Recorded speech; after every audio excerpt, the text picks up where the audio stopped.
মহিলাদের অনিয়মিত মাসিকের ওষুধ রিমেন্স 5 নিয়ে আজ আলোচনা করব। রিমেন্স 5 উৎপাদন করেছে পপুলার ফার্মাসিউটিক্যাল লিমিটেড। রিমেন্স 5 এর কার্যকারিতা। 1 নম্বরে, মেয়েদের অনিয়মিত মাসিক সমস্যা দেখা দিলে, হরমোনজনিত সমস্যার কারণে মাসিক অনিয়ম হলে রিমেন্স 5 খাওয়া সঠিক নিয়ম। দিনে 3টি ওষুধ, সকালে, দুপুরে, রাতে। এভাবে টানা 21 দিন 3টি ওষুধ করে খেতে হবে। 7 দিন গ্যাপ দিয়ে পুনরায় আবার 3টি ওষুধ করে 21 দিন খেতে হবে।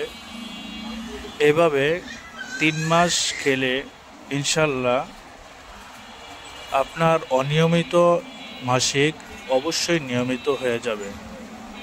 তবে একটি কথা মনে রাখবেন, যে কোনো ওষুধ খেতে হলে অবশ্যই ডাক্তারের পরামর্শ নিয়ে খাওয়া ভালো।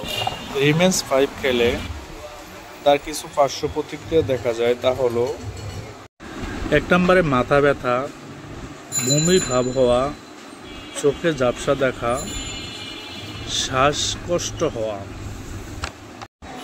বন্ধুগণ, আজ এ পর্যন্তই। পরবর্তী ভিডিওতে আলোচনা করব ত্রুটিপূর্ণ জরায়ুর রক্তপাত। ত্রুটিপূর্ণ জরায়ুর রক্তপাতে রিমেন্সের ডোজ খাওয়ার নিয়ম তা নিয়ে আলোচনা করব।